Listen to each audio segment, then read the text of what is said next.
everyone. My name is Barb Safaris. Thank you for joining me on this video, talking about the power of the one-page description and how we can use it to describe who you are.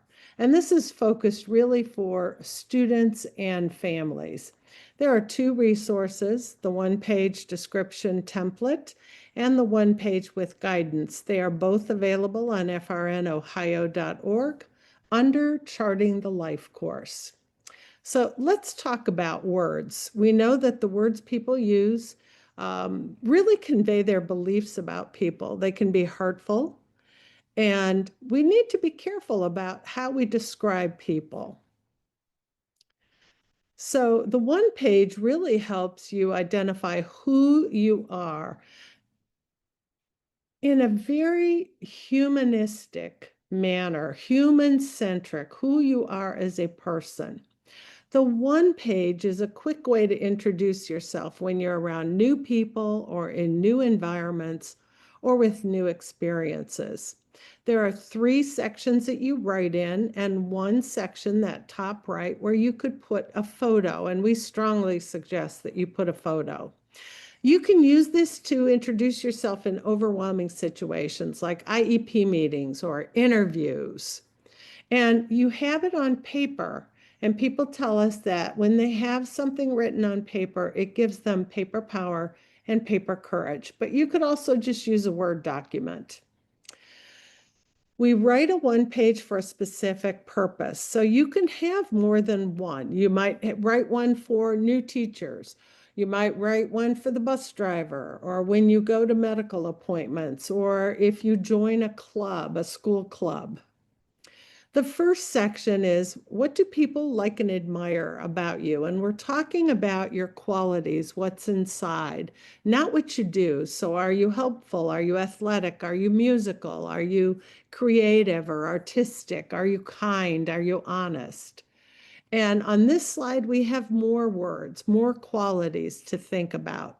You can identify, as a student, you can identify what you're proud of, what qualities you have. But we also suggest that you ask your family, what do they love about you? What do your friends like about you?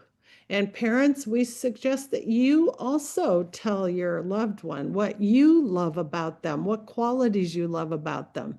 We know that it's powerful to hear from other people what they think about us, not just what we think. We know some families have actually put a piece of paper down at a family gathering and just ask family members who maybe they don't see often but are together because of some kind of a celebration or holiday to just write down, what do you love about our son or daughter? The second section is important too, and these are things that have to be in your life for you to feel happy, satisfied, content. There's 8 areas to consider. So who are the people, the names of those people and their relationship to you? Status and control, and most young people tell us it's having their own money, being able to make decisions with the help that they need, having roles, so contributing, things to do and places to go. Rituals and routines. We all have routines. We get up in the morning, we eat our meals, we go somewhere, we come back home. But what are our rituals? What do we have to do every single day? Do we come home and change clothes? Do we use certain products? Do we eat certain foods? Rhythm and pace of life. Are you a morning person, a night person? Do you move through your day slow, or are you someone who goes boom, boom, boom? Things to have. So what are your favorite items? Purpose and meaning. And when we ask youth about this, it's really, people talk about how they help others, how they contribute. And then culture and identity, which is not just pronouns, but groups that we belong to that we feel really guide our beliefs, our values, our actions. So it could be race, could be nationality, could be an interest group. These areas, these 8 areas, really define our quality of life. The presence of these things really defines our quality of life. They're not the same as preferences and interests, which you may see on an IEP or a plan. And we're really looking for details. The third section is how to best support. And it's really what other people need to do. So, how do you want people to help you? How do you want people to teach you things? How do you want people to talk to you? And what we've heard from students is listen when I talk, tell me, show me, watch me, and tell me how I did. Ask me before you do anything, before you help me, and help me when I need it. We also know that as part of that transition to adulthood process, that age 14 to 22, students are supposed to be learning about the accommodations they will need after they leave school, whether they go to post-secondary education, get a job, or when they're in their community. And how to best support me really helps people identify the accommodations they need. So you develop a one page whenever you're around new people, new places, or new experiences, going to camp, belonging to a club or a group, traveling, your IEP meetings. I want to share some examples just so you can see the different ways people have made one pages. This one happens to be a general introduction to my brother, Nick the Greek. I have things in quotes because he said them.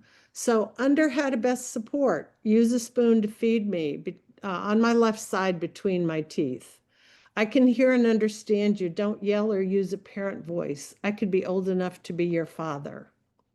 This one was done by Tyler's mom as he went to preschool.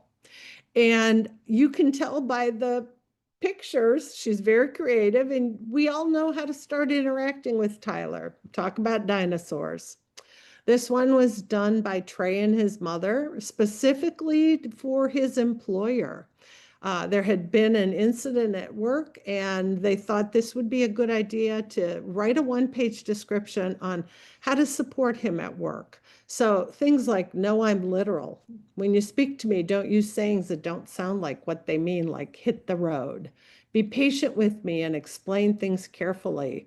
Writing things down helps me keep calm and organized. This one was written by Ella. Medical appointments were stressful for her, and she wrote one, used it that day when she had to go to the emergency room, and learned that she should have added some other things. So this is a living tool. You can update it as you learn more. She decided to add a picture of her dog.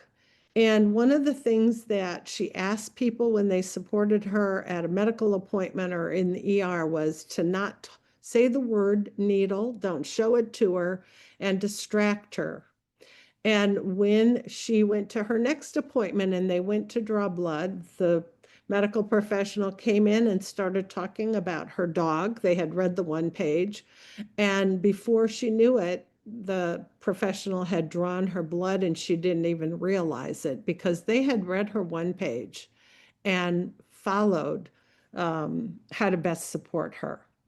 So I hope that you identify some ways that you think a one page will help you and with new people, new environments, new experiences. Thank you.